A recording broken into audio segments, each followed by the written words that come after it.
Go ahead.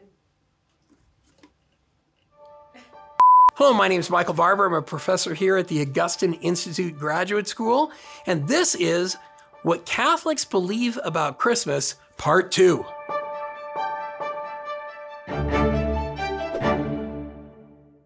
Was Santa Claus a real person? Yes, he most certainly was.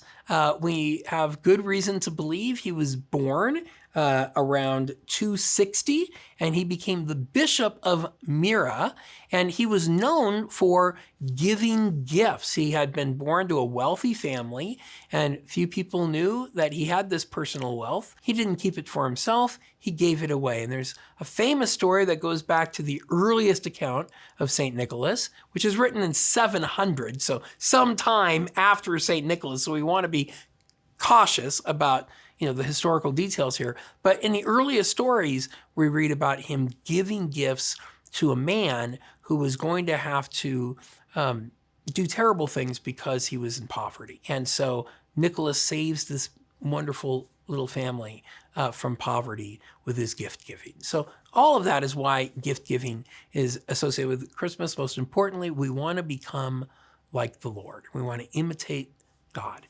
And so we give gifts as he gave us the most perfect gift. How did Santa Claus become associated with Christmas? Santa Claus is basically derived from Saint Nicholas. So many people imagine that Santa Claus is a very different character, but as Catholics, I don't think we should let that go. In fact, non-Catholic Christians, Protestants in the 19th century, in the 1800s in New York, became convinced that they needed a saint to help rebrand Christmas. So some of the aristocratic figures in New York, they decided that America needed a better association for Christmas. And so John Pintard, who was the head of the New York Historical Society, had a big banquet, and he personally commissioned a massive portrait of Saint Nicholas. And he implored other New Yorkans, is that a word, New Yorkans? Anyway, he implored others to think about imitating Saint Nicholas because he was associated with gift giving. So rather than acting selfishly on Christmas, we should imitate the example of a saint who is trying to imitate Christ. And so he really pushed Santa Claus, and a man who was in the audience that day was Washington Irving, the famous writer. And he made a point then of talking about St. Nicholas in connection with Christmas. Most importantly, there was a poem. It's usually attributed to Clay Moore, I think.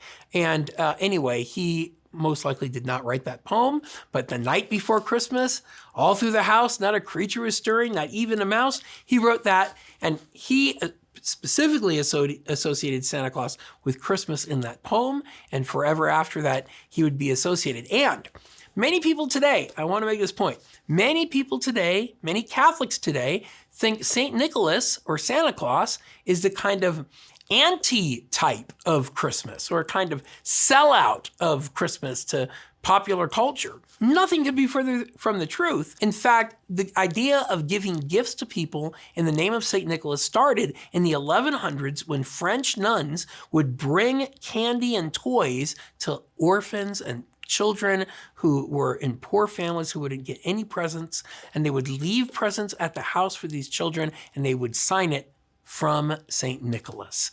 And the idea was it was St. Nicholas's example that inspired their gift giving. Later historians like Timothy Larson will say that to give as a Christian was to be a secret Santa. And they would quote the Sermon on the Mount, where Jesus says, "When you give alms, do not let your left hand know what your right hand is doing, that your alms may be in secret, and your Father who sees in secret shall repay you." So when you give gifts to children in the name of St. Nicholas on Christmas, it's actually an act of following Jesus' instruction and not trying to use the gifts as a leverage over your children, but remaining anonymous in that process so that you don't get the credit for the gift to the child. That's very Catholic. St. Nicholas is very Catholic, and I'm all about preserving Santa Claus at Christmas time, properly understood. Why do we give gifts on Christmas? Well, we can remember, first of all, that on Christmas, God gave us the greatest gift of all. He gave us his only beloved Son. There's no greater gift than that. Secondly, we can remember that the Magi brought gifts. Now that didn't happen on Christmas Day, on the day Jesus was born, but it's still part of the overall narrative of Jesus's birth. And they bring precious gifts to Jesus. And then we can also point out that later on, St. Nicholas, who is someone who becomes closely associated with Christmas, he was known for gift giving. So everything that I'm talking about and all of the answers to the questions here, all these things are discussed in greater detail in my little book, The True Meaning of Christmas, The Birth of Jesus and the Origins of the Season, which has also been translated into Spanish. You can get these books at Catholic.market. And I've also done a formed series on Christmas that I hope you'll check out as well. In addition, I've done a short course on Christmas for the Augustine Institute. You can look that up in our short courses. But I think that you'll find that this book is a one-stop shop from the birth of Jesus to how we got Christmas trees to how we got to the day, December 25th. Everything is discussed in an accessible, hopefully humorous manner at points in this book. What are some Catholic traditions associated with Christmas? Well, there are many Catholic traditions associated with Christmas. One is, of course, Advent. The other is putting up Christmas trees. Another classic Christian tradition was to think of Jesus being born at midnight. So it's typically understood, if you look at movies or anything, Jesus is born at not just nighttime, you get that from Luke's gospel, but at midnight. And the reason Christians in previous ages would celebrate a midnight Christmas Mass is because there's a verse in the Wisdom of Solomon that says, "For while gentle silence enveloped all things, and night in its swift course was now half gone." When is the night half gone? Midnight, right?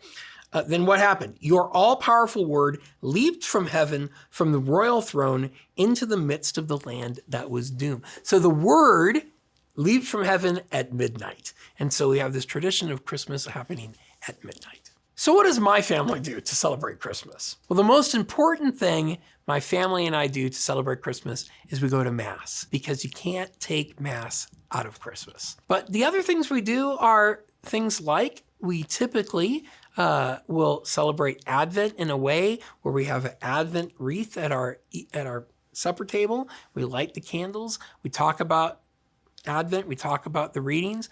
I am a great lover of Christmas, so we sing lots of Christmas songs. We set up the Christmas tree. We decorate the Christmas tree together. And it's just a beautiful time for family and to think about holy things. I mean, usually you can't go out to the store and hear songs about Jesus, but at Christmas time you can. So how long is Christmas? Technically, Christmas ends, the season ends with Epiphany and ultimately the birth of John the Baptist, which is celebrated in January. So most sane people take down their Christmas decorations in January. But I love the Christmas tree. And so I insist in our house that we recognize that the early Christians celebrated 40 days after Christmas, not just 40 days before Christmas, or not just Advent. 4 weeks of Advent. You know, Christmas is bigger than Advent. So many early Christians, many Christians throughout history would attribute the end of the Christmas cycle to February 2nd, which is the feast of the presentation of the child Jesus in the temple. So he's still a child in that feast. And that happens on February 2nd. So you could, if you really love the Christmas season and you don't want to see it go, you could maybe wait till February 2nd to declare the end of the Christmas season. It wouldn't be the end of the Christmas season, but you could say the end of the Christmas cycle might be a better way to put it, more technically. Catholics talk a lot about Advent. What's that? All right, so Advent celebrates the three comings of Jesus, and it's appropriate that we begin Advent right before Christmas. So the fourth Sunday before Christmas, we begin the celebration of Advent. The earliest records we have of this go back to the 5th century. So it's been practiced by Christians for over 1,000 years now.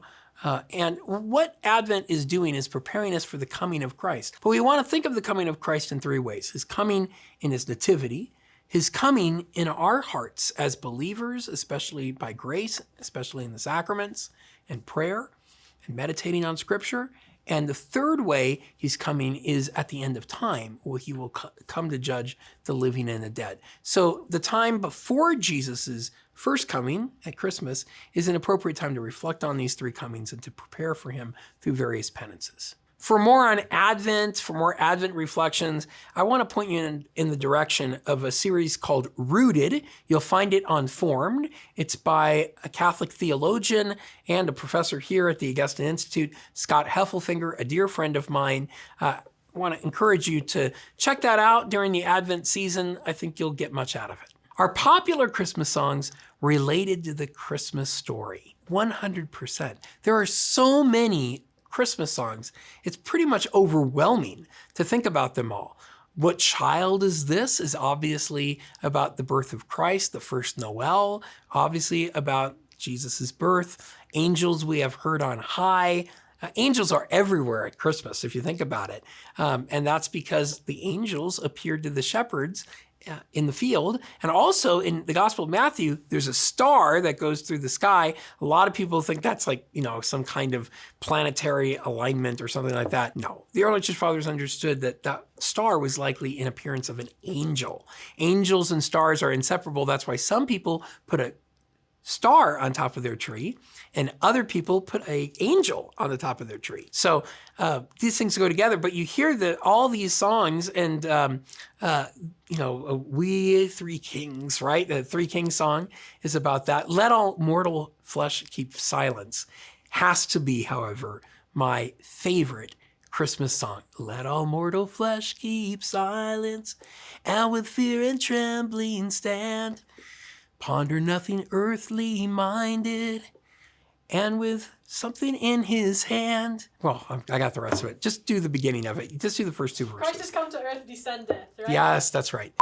But what I particularly love about Let All Mortal Flesh Keep Silence, aside from the melody, which is just simply beautiful in the minor key, is the emphasis on the connection between the incarnation and then later in the song on the Eucharist. So the Eucharist is a sort of extension of Jesus's incarnation. His body is available to us in the Eucharist in a sacramental mode, and that is just profoundly glorious. What are the 12 days of Christmas? Well, on the first day of Christmas, my true love gave to me a partridge in a pear tree, right? We know that is a biblical reference. As we go on, we see my love gave me 2 turtle doves. And in the Gospel of Luke, Mary and Joseph bring 2 turtle doves. So people have long thought that song might be somehow a coded message, and Christians sang this song under persecution. It's nonsense. There's no historical evidence for that. It's just a silly, goofy song. So what really are the 12 days of Christmas? Well, the 12 days of Christmas are ultimately from the birth of Jesus, December 25th, all the way to the Feast of the Epiphany, which is January 6th. That's 12 days. And so we would celebrate the 12 days of Christmas in that time. The particular days become very holy. So early on, Christians wanted to celebrate Christmas as an octave. They celebrated Easter as an 8-day feast, an octave. Ancient Jews celebrated the Feast of Tabernacles as an 8-day festival. We see that in Leviticus 23. And so the idea was Christians should celebrate an 8-day festival. So originally it was January 1st, December 25th to January 1st, the Feast of Mary, the Mother of God. And then other feast days seem to have got rolled into that, like the Feast of St. Stephen on December 26th, the Feast of John the Apostle on December 27th, and then the Feast of the Slaughter of the Holy Innocents on December 28th. What do all these have in common? They're all martyrs.